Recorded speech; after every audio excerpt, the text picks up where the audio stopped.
The moment my son looked me in the eye and said, "Sell the house. You don't need it anymore," I realized something wasn't right. I was sitting at my own dining table in the home I built over 40 years, and somehow I was the one being treated like I didn't belong there. I didn't argue. I didn't react. But that night, I checked something I should have checked months ago. And what I found changed everything. My name is Rachel, age 67. Welcome to today's story.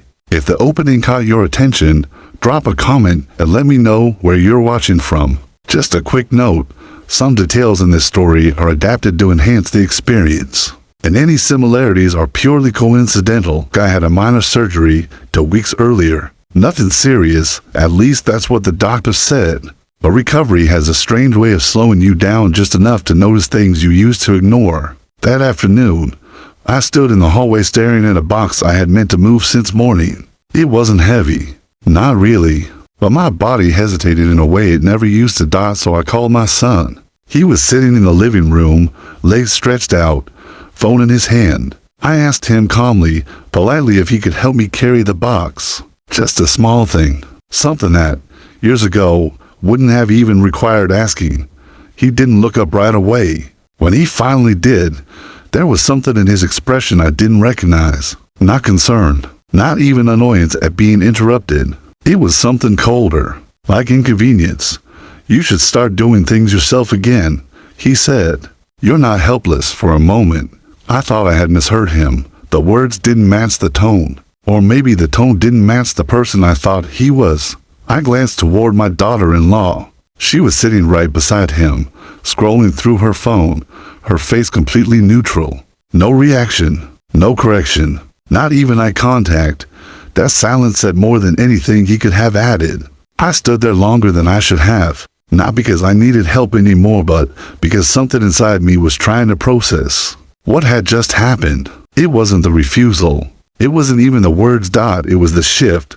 Respect doesn't disappear all at once. It arose, quietly, gradually, until one day, it's simply gone. I nodded slowly, said nothing, and bent down to lift the box myself. It took more effort than I expected. My hands tightened, my back resisted, but I carried it anyway, step by step, past the living room, past them. Neither of them moved, and as I walked, something became very clear to me. This wasn't about a box. That evening, I sat alone in my study longer than usual. The house felt different, not physically, but emotionally, like I was no longer at the center of it, like I had somehow been repositioned without being told. And then, something strange happened. Instead of anger, I felt clarity, because moments like that don't come out of nowhere. They are built on smaller moments, things you overlook, things you excuse, and suddenly I started remembering them. The way decisions were being made without me. The way my opinions had slowly become optional. The way conversations stopped when I entered the room. It wasn't new. I had just been choosing not to see it. That night, I didn't confront anyone. I didn't question anything. I didn't even mention what happened. Because sometimes, the moment you feel disrespected isn't the moment to react. It's the moment to observe. And for the first time in months, maybe years, I started paying attention, not to what they said, but to what they were doing. And what I realized next didn't start with that moment. It started much earlier. They had moved in temporarily. That's what my son told me 2 years ago. Just a few months, he said. Business had slowed down, things were tight, and they needed a place to stabilize. I didn't hesitate. You don't hesitate when it's your child. I gave them the guest rooms, then the second bedroom, then access to everything else. I told them to treat it like their home because, at the time, that felt like the right thing to say. And in the beginning, it felt right. We had dinner together most nights. Conversations came easily. There was laughter again in a house that had grown to quiet after my wife passed. For a while, it felt like I had gained something, not lost anything, but time has a way of revealing what words hide. The first change was small. My son started making suggestions, moving furniture, adjusting things around the house. At first, he asked, then he informed. Eventually, he didn't mention it at all. Then came the renovations. Nothing major at first, just upgrades, improvements, things he said would increase value. I didn't question it. I trusted him. Why wouldn't I? But slowly, those changes stopped feeling like improvements and started feeling like control. Bills began to shift to utilities I used to manage were suddenly taken care of. My daughter-in-law insisted it would make things easier for me. Less stress, she said. I allowed it, because convenience can be a very convincing argument. Then came the mail. At some point, I realized I wasn't seeing everything anymore. Important documents seemed delayed. Some never arrived at all. When I asked, there was always an explanation. Must have been misplaced. I'll check on it. It's already handled. Handled. That word started appearing more often than it should have. And without realizing it, I had gone from being the owner of the house to someone being managed inside it. But the real shift wasn't in the actions. It was in the assumptions. They stopped asking, stopped explaining. Stopped including me in decisions that directly affected my life. And I let it happen because it didn't feel aggressive. It felt gradual. Almost natural. Until that afternoon. Until the moment my son looked at me like I was an inconvenience in my own home. That's when everything connected. Because people don't suddenly change. They reveal what they've been building quietly over time.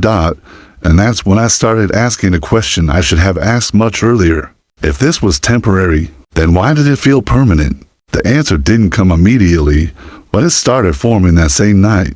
Because once you stop accepting things at face value, you start seeing patterns, and patterns tell the truth. That night, I didn't sleep, not because of pain, not because of discomfort, but because my mind refused to stay quiet.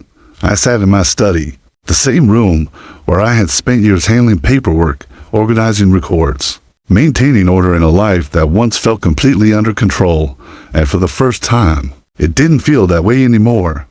I started with small things. Mail records, bank notifications, property files, details I had ignored. At first, nothing seemed obvious, just scattered inconsistencies, minor irregularities that, on their own, didn't mean much.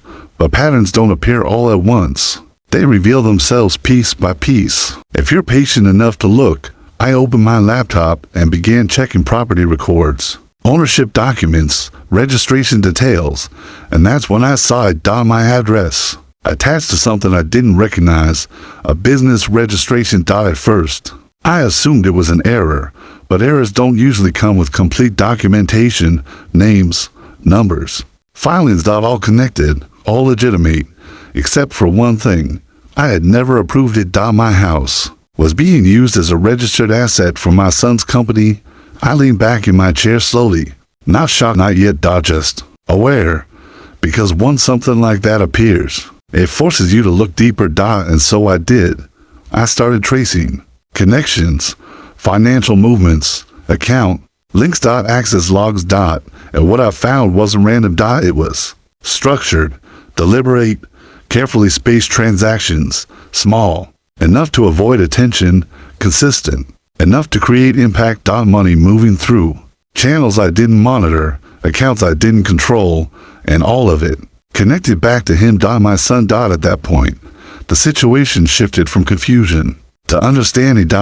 Because this wasn't carelessness. It was planning. And suddenly, every conversation about selling the house started making sense. He wasn't suggesting it for my benefit. He needed it. Needed the asset. Needed the value. Needed the control. And the most dangerous part? He believed I wouldn't notice. That I wouldn't understand. That I was already too far removed from the details to question anything. I closed the laptop slowly, not because I was done, but because I had seen enough to understand one thing clearly. This wasn't the full picture. It was just the beginning. And if the pattern I was seeing was real, then there was something even deeper beneath it. Something they hadn't expected me to find. And that's exactly where I looked next. I didn't stop that night. Because once a pattern reveals itself, stopping is no longer an option. I went back to the laptop, this time more focused, more precise. I wasn't just looking for inconsistencies anymore. I was looking for intent. And intent always leaves a trail. I started with the business registration again, followed every connection outward, names, linked accounts, filings, financial summaries. What had seemed like a struggling company at first glance began to look something else entirely. The deeper I went, losses. Yes, but not accidental ones, structured losses. The kind that appear when someone is trying to move money, not make it. I narrowed in on transactions. Several accounts were tied together through indirect transfers. Not illegal on the surface, but questionable in pattern. Funds moving in, splitting, disappearing into operational costs that didn't quite add up. Then I saw the liabilities. Loans. Outstanding. Amounts. Legal notices that hadn't yet escalated but were closed. Very close. And right there, attached to it all, was my house. Not directly in ownership but in association. Collateral. I sat still for a moment, letting that settle in, because that changed everything. This wasn't just about using my address. This was about leveraging my life without my knowledge. And then I noticed something else. Something that didn't belong in financial records at all. Appointments. Medical consultations. At first, I thought I had opened the wrong file. But the name was mine. The identification details were mine. The intent was not. Notes about cognitive evaluation. Observations about memory lapses. Recommendations for assisted living assessments. I felt something shift in my chest. Not panic, not fear, but something colder. Recognition. Because now the pattern wasn't just financial. It was personal. Deliberate. Layered. If I appeared unstable, if I seemed forgetful, if I could be documented as incapable of managing my own affairs, then legally everything could be transferred. Not taken. Transferred. Clean, defensible, justified. My house. My accounts. My authority. All of it. And the most unsettling part wasn't the plan itself. It was the confidence behind it. They weren't guessing. They believed it would work, which meant one thing. They believed I wouldn't see it, that I wouldn't understand it, that I was already too far gone. I closed the laptop slowly and leaned back. The room felt quieter than before. Heavier. Because now, this wasn't a question of what's happening. I knew exactly what was happening. The only question left was how far they were willing to go, and more importantly, how far I was willing to let them think they could. The next evening, everything felt normal. To normal. Dinner was quiet, controlled, almost rehearsed. My son spoke casually about small things, news, work, everyday topics that filled space but carried no weight. My daughter-in-law nodded occasionally, adding just enough to maintain the appearance of routine. If I hadn't known what I knew, I might have believed it. But once you see intention, normal becomes performance. Halfway through the meal, he leaned back slightly and exhaled, as if preparing to say something important. "We've been thinking," he said. That phrase again. We. Not him. Not a discussion, a decision. "It might be time to make things easier for you," he continued. "Less responsibility, less stress." I didn't respond. I simply watched him. Because now, I wasn't listening to his words. I was watching his confidence. He reached beside him and placed a folder on the table, neatly organized, clean, prepared, legal documents. Of course they were. He slid them toward me slowly. "Just some paperwork," he said. "Nothing complicated. Nothing complicated." I opened the folder. Authorization forms, property-related documents, access permissions, everything structured in a way that looked helpful. Supportive. Reasonable. If you didn't look closely, if you didn't understand what each line actually meant. I turned a page slowly, letting the silence stretch just enough to make him aware of it. He didn't speak. He didn't need to, because in his mind, this was already done.